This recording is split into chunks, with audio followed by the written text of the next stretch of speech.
Mullen's recent announcement to take their share count to over 5 billion is not necessarily a sign of dilution and erosion of shareholders' value.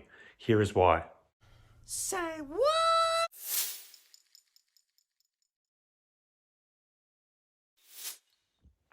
Hi again, everyone. I hope you're all doing well. So let's start with the basics of what has just happened. Mullen Automotive, ticker symbol MULN, is an electric vehicle company that has recently filed to resell up to 2.11 billion of shares of their common stock. These shares will become issued to the selling stockholders upon conversion of Series D preferred stock and the exercise of warrants. The selling stockholders may sell the shares at their discretion, and Mullen is not to collect any proceeds from the sale of common stock by the selling stockholders except for any cash exercises of warrants. Now, this update has caused quite a bit of speculation in the market regarding what it means for the underlying value of Mullen's shares. Some investors are concerned that the resale of such a large number of shares could dilute the value of existing shares and cause the stock price to drop. Others are speculating that Mullen may enact a reverse stock split before the resale is completed in order to consolidate the number of shares and prevent a significant drop in the stock price. It is important to note that Mullen currently has 3.79 billion shares of common stock outstanding as of last week. The resale of 2.11 billion shares would make common stock outstanding greater than 5 billion, which is the number of shares that Mullen is authorized to issue. This means that the company may be at risk of issuing too many shares, which could potentially lower the value of their existing shares. Further to this, it could also land the board into some regulatory hot water. Now, let's take a closer look at the warrants and the Series D preferred stock that are at the heart of this update. These stem from an existing securities purchase agreement where Mullen will receive $90 million in exchange for providing the stockholders with Series D preferred stock and warrants. The Series D preferred stock will be convertible to common stock on a one-for-one basis, while the warrants will have an exercise price of the lower of $1.27, which was the closing price of Mullen stock on the day that the securities purchase agreement was enacted, or the closing price of Mullen the day before the purchase date with the price floor of 10 cents. These warrants will be exercisable upon issuance and carry a term of 5 years. Several notable selling stockholders are mentioned in the filing, including Michael Wachs, Isuza Capital, Terren Peizer, Acquistus Capital, and Timothy Davis Rice of Davis Rice Pty Ltd. Wachs is eligible to resell 784 million shares. Acquistus can resell 769 million shares, and Davis Rice can sell up to 384 million shares.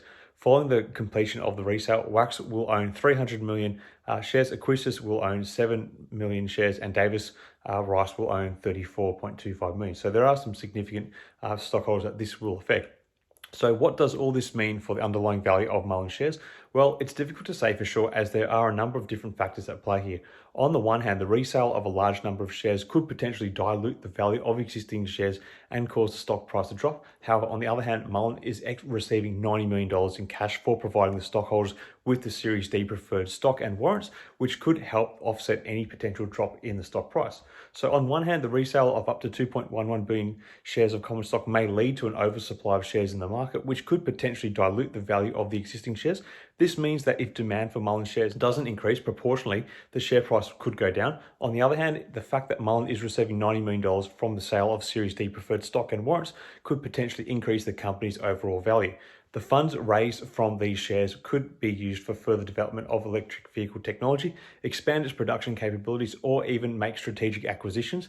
If these efforts are successful, it could lead to increased demand for Mullen shares, potentially leading to a higher share price. It's also worth noting that the reverse stock split that was mentioned in the filing could potentially affect the share price as well. A reverse stock split would consolidate the number of outstanding shares, effectively increasing the value of each individual share on an underlying basis. However, reverse stock splits can also be seen as a red flag for investors, as they are often used as a last-ditch effort to prop up a falling stock to regain levels of compliance as per the listing requirements. All in all, it's difficult to predict exactly how Mullen Automotive share price will be affected by these developments.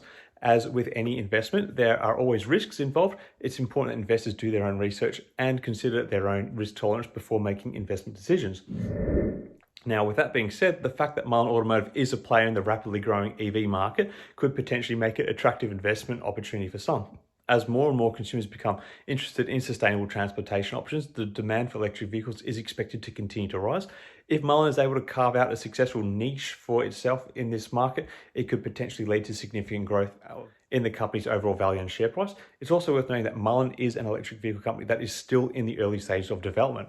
As such, the company's stock price is likely to be volatile in the short term, as it has been, as investors weigh the risks and potential rewards of investing in a company that has not yet proven itself to be profitable. Additionally, Mullen faces significant competition in the electric vehicle space from well-established players such as Tesla, as well as a number of other emerging companies, as well as the legacy automakers who are increasingly moving over to the EV scene.